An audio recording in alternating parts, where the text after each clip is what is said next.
Personne n'aime l'admettre, mais la solitude pèse. On a l'impression d'un vide inconfortable, d'une pause où l'on cesse de se distraire et où l'on fait face, sans anesthésie, à ses propres limites. Et c'est justement là, dans cet espace brut et sans fioriture, que commence le véritable travail. Le monde te répète que être seul est un signe de faiblesse, mais cette narration ne sert qu'à te maintenir dépendant et fragile. La réalité est autre. La solitude est un entraînement brutal que peu de gens ont le courage d'affronter. Il ne s'agit pas de glorifier l'isolement, mais de reconnaître que si tu apprends à être avec toi-même, tu commences à gagner une force silencieuse qui ne se négocie ni ne se prête. Le stoïcisme le comprend bien. Le caractère se forge dans la difficulté, pas dans le confort. Personne ne construit de la discipline entourée d'applaudissements, ni ne développe de la clarté mentale au milieu du bruit constant. Avancer seul, sans témoin, ni gratifications immédiates, est inconfortable et difficile. Mais c'est là que tu trouves le véritable poids de tes décisions, où chaque petite victoire compte. Ne cherche pas d'excuses, ni d'échappatoire facile. Celui qui apprend à être seul cesse d'être vulnérable. Au final, ce qui te rend fort, ce n'est pas que les autres croient en toi, mais que tu ne te trahisses pas quand personne ne regarde. La solitude, bien utilisée, n'est pas une punition, c'est le filtre qui sépare l'intention de l'engagement. Il ne te reste plus qu'à te demander, vas-tu continuer à fuir devant toi-même ou vas-tu commencer à travailler avec ce que tu as? 1. Utilise la solitude comme terrain de croissance. La vérité est celle-ci. Si tu ne supportes pas d'être seul avec toi-même, tu ne supporteras jamais rien qui vaille la peine dans la vie. La solitude n'est pas une condamnation qui te tombe du ciel, ni une injustice pour te sentir victime. C'est l'examen que tu dois passer si tu veux vraiment construire une forteresse intérieure. Arrête de te mentir en croyant que tu as besoin de la validation des autres ou que la compagnie est indispensable pour avancer. C'est l'excuse confortable de ceux qui ne veulent pas faire face à leurs propres reflets sans filtre ni distraction. Ne te trompe pas. Tant que tu fuiras de toi-même, tu resteras lié à une version faible, dépendante et superficielle. La plupart préfèrent remplir le vide avec du bruit, des écrans, des conversations qui ne signifient rien. La peur du silence et la peur de découvrir tout ce que tu as caché sous des couches d'apparence. Mais le stoïque ne cherche pas le confort, il cherche la clarté. Et cette clarté n'apparaît que lorsque tu oses rester seul avec tes pensées, lorsque tu désarmes tes propres mécanismes d'évasion et que tu fais face à ce que tu es vraiment. N'attends pas que la vie s'adapte à ta faiblesse. La vie continuera d'exiger des résultats, de la discipline et de la stabilité. Et tu ne les développeras que lorsque tu utiliseras la solitude pour t'entraîner, pas pour te lamenter. La solitude est inconfortable car elle t'oblige à regarder en face la dette que tu as accumulée envers toi-même. Promesses brisées, habitudes médiocres, objectifs abandonnés. Il n'y a personne ici pour t'applaudir, ni pour te sauver, et c'est exactement ce dont tu as besoin. Si tu dépends toujours des autres pour avancer ou pour te sentir en sécurité, tu hypothèques ton autonomie. Le stoïcisme te le dit sans fioriture. Personne ne viendra te sauver, personne ne portera ton poids. La douleur d'être seul est le prix de ta liberté et de ta croissance. Soit tu le paies, soit tu restes bloqué dans la médiocrité plaintive. Ne confonds pas être seul avec être perdu. La différence réside dans ce que tu fais avec cet espace et ce temps. Si tu l'utilises pour entraîner ton attention, pour renforcer ton caractère, pour ordonner tes priorités et accomplir même si personne ne regarde, alors la solitude devient ton plus grand atout. C'est ici que se polissent ceux qui ne veulent pas vivre à genoux. C'est ici que tu te prouves que ta parole a de la valeur, même si toi seul l'entends. Les mots vides tombent d'eux-mêmes quand personne ne les célèbre. Le silence fait mal, mais il guérit aussi. Lorsque tu oses le supporter, tu te rends compte que la plupart de tes peurs sont des constructions mentales, des fantômes alimentés par l'habitude de chercher une échappatoire. La solitude bien exploitée coupe les racines de l'auto-tromperie. Elle t'oblige à te construire de l'intérieur sans soutien emprunté ni masques sociaux. La discipline que tu développes ici est celle qui ne se voit pas, mais qui soutient tout ce que tu réaliseras par la suite. Vas-tu continuer à fuir de toi-même ou vas-tu utiliser la solitude comme ton terrain d'entraînement? Il n'y a pas de raccourci. Le travail se fait dans l'ombre, sans témoin, sans récompense immédiate. Ce que tu fais en solitude est ce que tu es vraiment. Fais-y face. Les autres peuvent partir. Tu ne peux pas abandonner ta propre vie. Voici la vérité. Soit tu te forges dans la solitude, soit tu te brises dans la multitude. 2. Affronte ta douleur sans chercher à t'évader. Tu te réveilles avant que le réveil sonne. Tu ressens cette pression dans ta poitrine, ce malaise qui ne disparaît pas, même si tu changes de position. Tu ouvres ton téléphone sans envie, cherchant quelque chose qui te distraira, quelque chose qui éteindra ce malaise que tu portes en toi. Tu sautes d'une application à l'autre, lis des vieux messages, regardes des vidéos sans y prêter attention. Mais quand tu éteins l'écran, le poids est toujours là, tout aussi intense, tout aussi réel. Ce n'est pas une journée difficile, ni une série de malchances. Cette douleur silencieuse est le rappel de tout ce que tu n'as pas voulu regarder en face. Il y a une partie de toi qui cherche l'anesthésie, qui veut se perdre dans n'importe quoi pour ne pas sentir. Mais l'évasion ne fait que retarder le problème, elle ne le résout jamais. Le mécanisme est presque automatique. Quand ça fait mal, tu cherches une échappatoire. Manger même si tu n'as pas faim, remplir ton temps avec des tâches insignifiantes, parler avec des gens juste pour éviter de rester seul avec tes pensées. Le cerveau s'est entraîné à chercher un soulagement immédiat parce qu'il a peur de l'idée d'affronter l'inconfort. Mais chaque fois que tu fuis, tu renforces cette habitude de t'éviter, de te laisser pour plus tard. Tu te convaincs que rien ne se passe, que ça passera, que te distraire est suffisant pour aller mieux. Mais au fond, tu sais que ce n'est pas vrai. La douleur que tu n'affrontes pas s'accumule. Elle devient un poids que tu portes partout et qui finit par façonner ton caractère, déformant ta perception de toi-même et de ce que tu peux supporter. Il y a une leçon que tu dois apprendre tôt ou tard. La douleur n'est pas ton ennemi, c'est ton maître. Le problème n'a jamais été de la ressentir, mais ce que tu fais quand elle apparaît. Si tu cherches seulement à la cacher, tu entraînes ton esprit à la faiblesse. C'est comme porter un sac à dos rempli de pierres et faire semblant qu'il n'est pas là. Tu ne progresseras vraiment pas tant que tu ne l'ouvres pas et que tu ne vois pas ce que tu as à l'intérieur. Le stoïcisme le dit clairement. Ne contrôle pas ce qui ne dépend pas de toi, mais ce que tu peux contrôler, c'est la manière dont tu fais face à tes émotions. Il ne s'agit pas de tout endurer comme si tu étais en acier, mais d'accepter que la douleur fait partie de ta vie et est la matière première avec laquelle tu vas te construire. La force n'est pas l'absence de souffrance, c'est ta capacité à la regarder sans te mentir, à la soutenir sans chercher d'excuses. Le premier pas est de cesser de chercher la sortie facile. Ne te distrais pas, ne te permets pas de t'évader. Assieds-toi avec toi-même et laisse-toi ressentir. Ne te brise pas à la première gêne, ni ne fuis quand le malaise monte. Ce n'est que lorsque tu permets à la douleur d'exister sans la déguiser que tu peux commencer à comprendre son origine, à découvrir quelles décisions t'ont amené ici et quelles parties de toi ont besoin d'une transformation. Les réponses que tu cherches n'apparaissent jamais au milieu de l'évasion. Elles se trouvent au centre de ce malaise que tu veux éviter.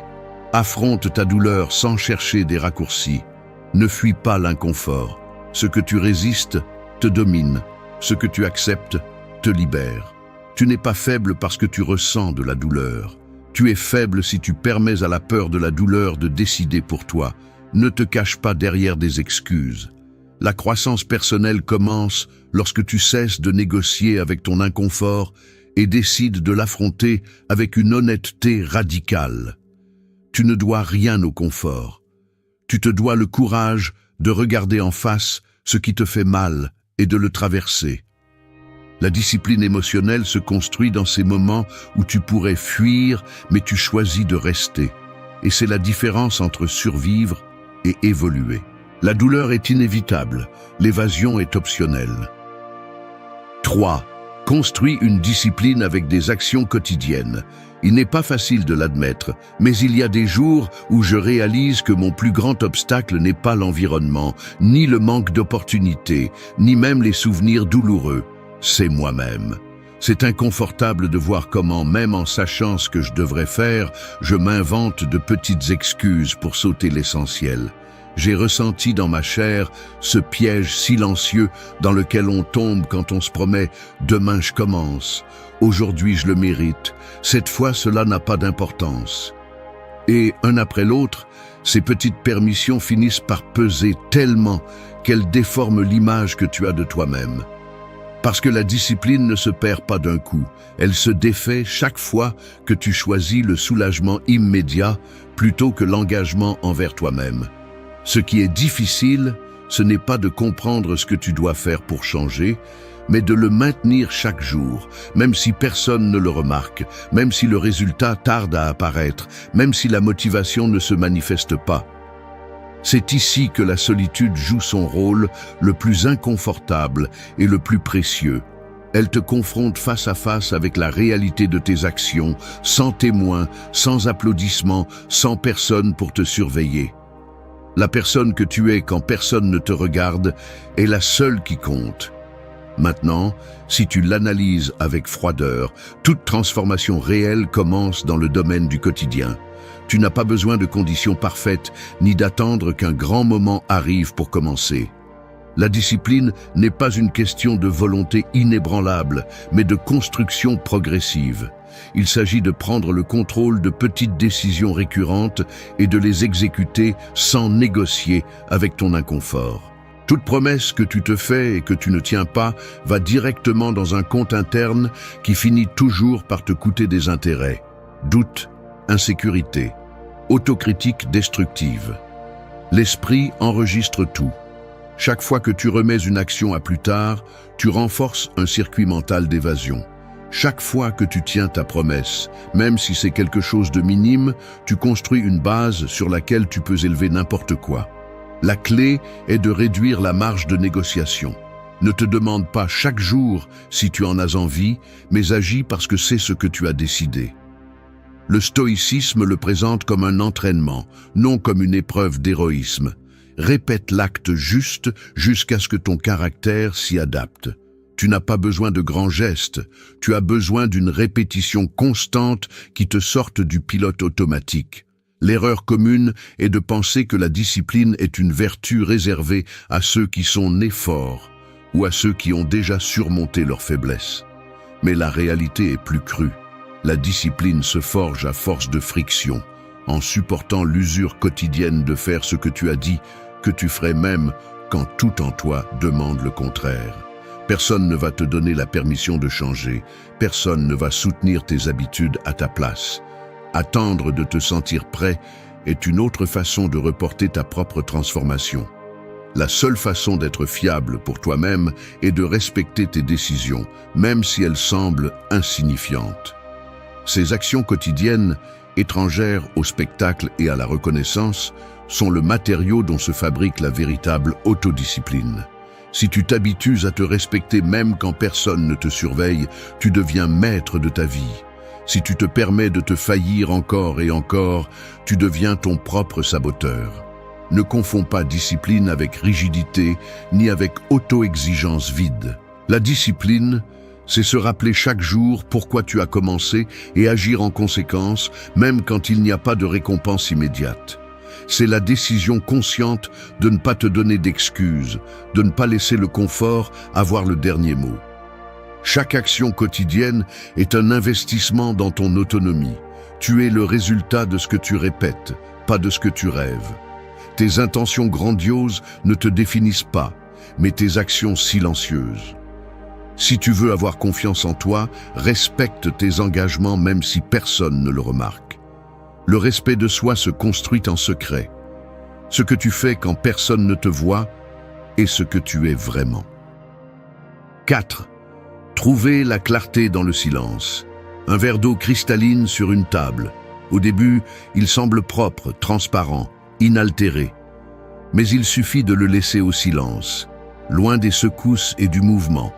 pour que tout ce qui était suspendu commence à tomber au fond.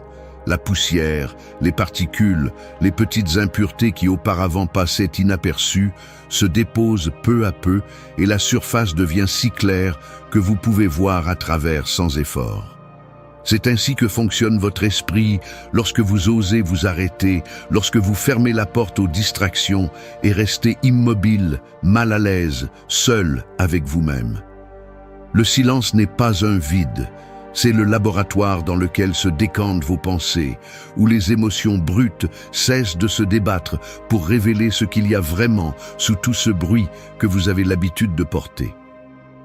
Dans cet état de pause forcée, lorsque les stimuli cessent de vous bombarder, vous commencez à remarquer des détails que vous ignoriez auparavant. La tension dans la mâchoire, la façon dont vos doigts se crispent par habitude, le léger tremblement dans la jambe qui ne restait jamais immobile. Chacun de ces gestes est un signe, des messages que le corps envoie pour que vous y prêtiez attention et que vous ne pouvez lire que lorsque vous vous permettez d'être en silence, sans l'anesthésie de l'immédiat. Le silence dérange parce qu'il ne tolère pas le mensonge. Il vous confronte à l'enchevêtrement de pensées que vous avez accumulées, aux décisions que vous avez préféré ne pas analyser, aux émotions que vous avez rangées dans un tiroir en espérant qu'une distraction les efface. Ici, rien ne se cache. S'il y a de l'anxiété, vous la sentez dans la poitrine. S'il y a de la colère, vous la ressentez dans les épaules. S'il y a de la tristesse, vous la trouvez dans le poids du dos. Le silence vous montre le solde réel de votre vie intérieure. Profiter de ce silence n'est pas une question mystique ni une pose de supériorité. C'est un exercice de nettoyage mental et émotionnel, aussi basique que de se laver les mains avant de manger. Au lieu de fuir ce qui apparaît, observez. Respirez lentement. Reconnaissez chaque pensée sans la juger ni vous battre avec elle. Laissez-la se déposer. Plus vous résistez à l'impulsion d'allumer un écran, de chercher l'approbation des autres ou de sauter à la prochaine tâche inutile, plus le panorama devient clair. La véritable clarté n'arrive pas lorsque tout est en ordre à l'extérieur, mais lorsque vous vous habituez à vous asseoir au milieu de votre propre désordre et à laisser l'esprit se calmer de lui-même. Ce n'est pas de la magie, c'est de l'entraînement. Le quotidien regorge d'opportunités pour cet exercice. Éteignez le téléphone pendant le repas et remarquez comment vous mastiquez. Sortez vous promener sans musique et observez comment votre esprit réagit à la première minute de silence. Si vous vous irritez, si vous vous ennuyez, si des souvenirs ou des préoccupations commencent à apparaître, ne fuyez pas. C'est là le matériau avec lequel vous pouvez travailler. Personne ne se renforce en bouchant des trous avec des excuses. Seul s'améliore celui qui ose regarder ce que les autres préfèrent ignorer. Le silence est le filtre qui sépare l'urgent de l'important. Vos véritables priorités, vos véritables désirs, vos blessures et vos capacités se révèlent lorsque vous n'avez plus où courir. Il y a une phrase que vous devez retenir. Ce que vous n'affrontez pas dans le silence finit par vous crier dans le chaos. Si vous ne vous donnez pas le temps d'éclaircir votre esprit seul, vous finirez par vivre selon le désordre des autres, réagissant au lieu de décider. La clarté est inconfortable parce qu'elle exige de l'honnêteté, mais elle est aussi libératrice. Personne ne peut vous manipuler si vous savez en quoi vous croyez et ce que vous voulez. La solitude, lorsque vous l'utilisez ainsi, se transforme en un avantage stratégique. Ne vous contentez pas d'une vie floue. Faites du silence votre outil. La clarté est la base de toutes vos décisions. 5. Prends la responsabilité de ta propre avancée. Personne ne viendra te relever. Personne ne te poussera quand tu es bloqué. Si tu continues à attendre que le monde te donne la permission d'avancer, prépare-toi à rester assis toute ta vie.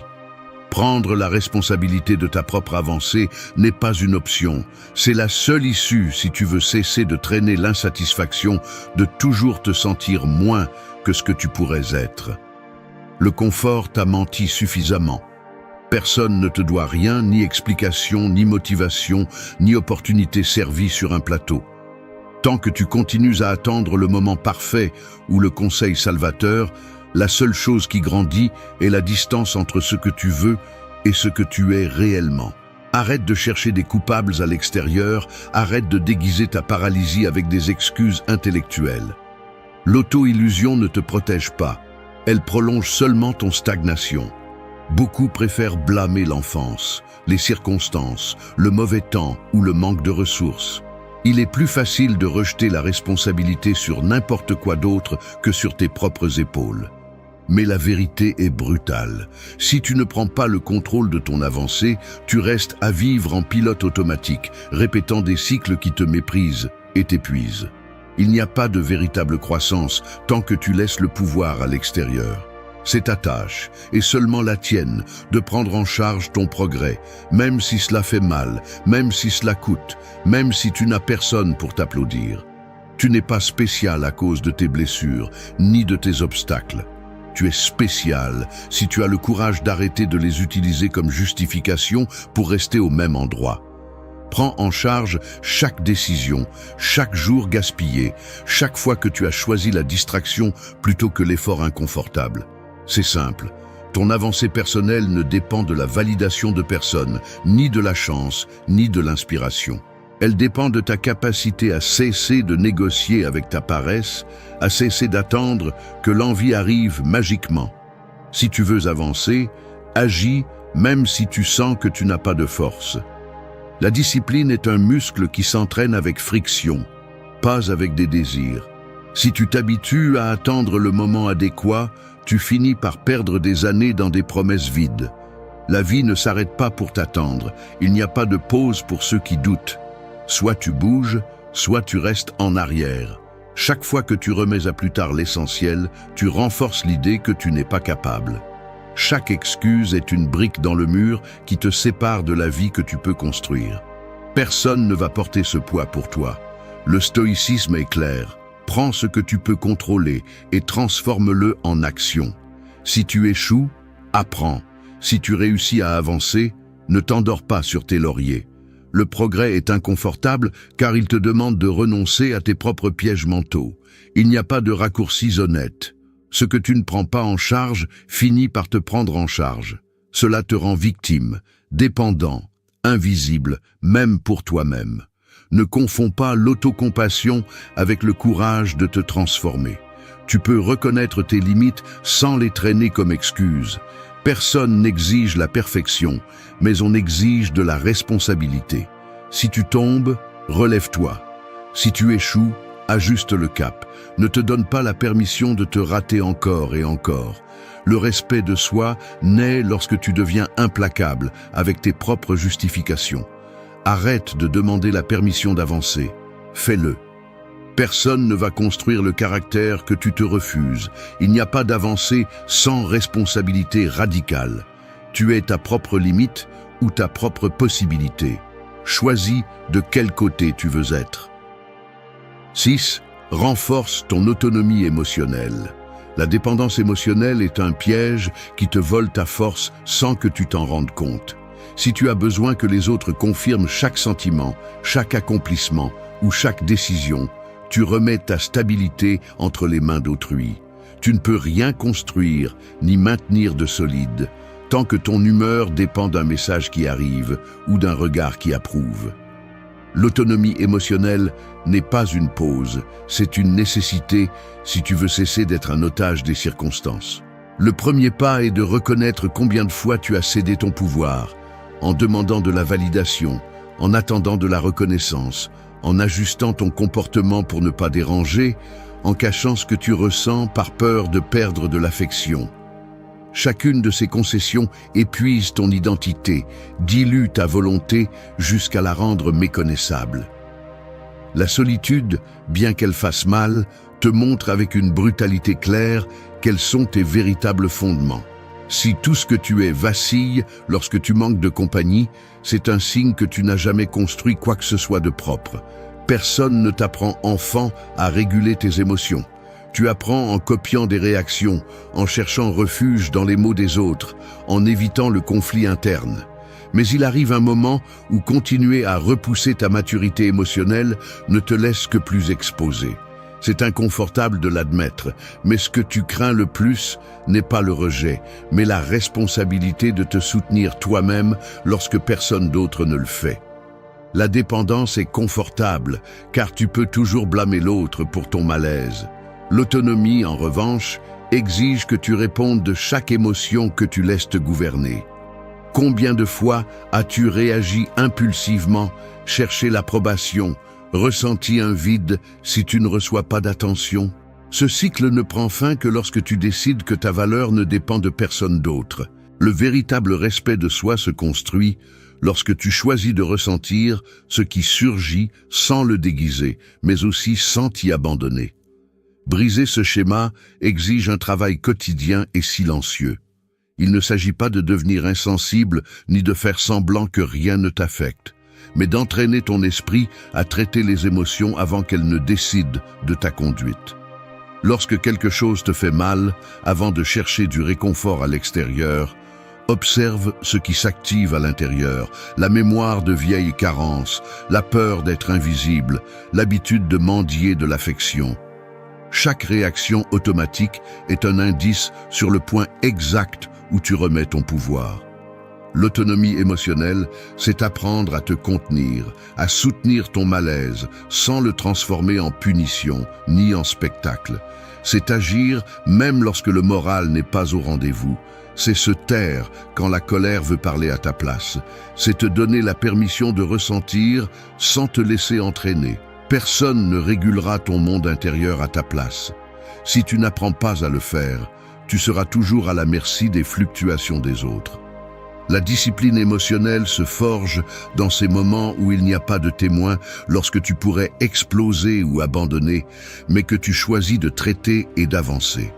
Ce n'est pas de la négation, ni de la répression, c'est une gestion consciente. Le stoïcisme le présente sans fioriture. Tu ne peux pas contrôler ce que les autres font ou ressentent, mais tu peux décider de la réaction que tu permets. Chaque fois que tu choisis ta stabilité plutôt que la réaction, tu ajoutes une brique à ta force intérieure. Ta tranquillité ne peut pas dépendre de facteurs externes. Si tu laisses ta paix entre les mains des autres, tu vivras toujours dans une dette émotionnelle. Tu n'es pas esclave de tes réactions, tu es l'architecte de ton équilibre. L'autonomie émotionnelle, c'est ne pas négocier ta valeur. C'est pouvoir rester en silence, sans compagnie, et continuer à tenir debout. Personne ne peut te prendre ce que tu apprends à soutenir toi-même. La véritable liberté commence lorsque tu cesses de demander la permission de te sentir bien.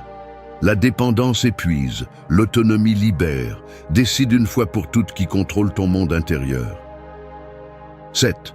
Tiens de petites promesses envers toi-même. Tu te lèves et tu croises ce mot collé sur la porte du réfrigérateur. Boire de l'eau avant le café. Tu le vois, tu le lis et tu l'ignores sans y penser à 2 fois. Plus tard, tu te souviens que tu t'étais promis de ne pas vérifier les réseaux sociaux avant de terminer une tâche, mais tu cèdes à l'impulsion sous prétexte de juste regarder un message. À la fin de la journée, tu réalises que cette routine d'étirement, ce livre que tu devais lire, ce message que tu t'étais juré d'envoyer, restent en attente.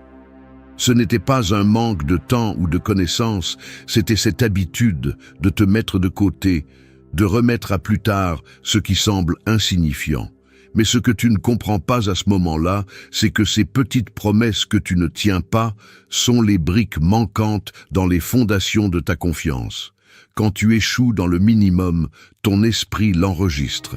Chaque micro-trahison affaiblit ta parole intérieure, même si personne d'autre ne le sait. L'accumulation de petits renoncements devient une fracture invisible dans le caractère. Ce n'est pas une question d'un seul jour, mais du schéma que tu répètes jusqu'à ce que ta parole cesse de signifier quelque chose, même pour toi. La raison est simple. L'esprit ne fait pas de distinction entre le grand et le petit lorsqu'il s'agit de former des habitudes. Si tu permets à une décision mineure de se diluer dans des excuses, tu entraînes ta capacité à te trahir. À long terme, cette accumulation pèse plus que n'importe quelle promesse grandiose que tu fais sous l'euphorie ou le désespoir. Les mécanismes mentaux d'auto-justification se renforcent avec chaque permission que tu te donnes. Tu commences à voir la procrastination comme une partie normale de ta façon d'être et l'exigence de te respecter s'affaiblit jusqu'à disparaître. Le résultat est un cycle d'auto-sabotage. Plus tu procrastines, moins tu te respectes, et moins tu te respectes, plus il est facile de céder à la prochaine concession. La fracture n'est pas visible, mais elle se ressent dans l'insécurité, l'apathie, l'incapacité à tenir un engagement lorsque la motivation n'est pas de ton côté. La clé est de comprendre que chaque micro-engagement est un investissement émotionnel. Tenir ce que tu te promets, aussi insignifiant que cela puisse paraître, est un entraînement quotidien de ton intégrité personnelle. Ce n'est pas seulement une question de discipline, mais d'identité. Fais le minimum, mais fais-le toujours. C'est la base. Si tu décides de commencer la journée avec un verre d'eau, bois-le même si tu n'en as pas envie. Si tu envisages de lire une page avant de dormir, ne te fais pas d'excuses. La valeur de ta parole se mesure à ce que tu fais quand personne ne te surveille et quand la récompense est invisible. Chaque petite promesse tenue renforce le muscle de ton autodiscipline. Tu n'as pas besoin de grands gestes héroïques, tu as besoin de constance dans le minimum. Cette constance est ce qui répare les fractures du caractère et te permet de te faire confiance quand tout le reste échoue.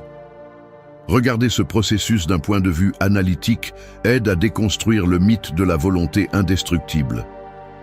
Il ne s'agit pas d'attendre de te sentir inspiré, mais de réduire au minimum la négociation interne.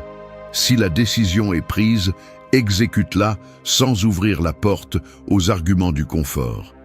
Chaque fois que tu tiens ta promesse, tu augmentes ton crédit interne. Chaque fois que tu échoues, tu paies des intérêts sous forme d'insécurité. La véritable transformation se joue dans ces détails silencieux que personne ne voit, mais que tu ne peux pas cacher.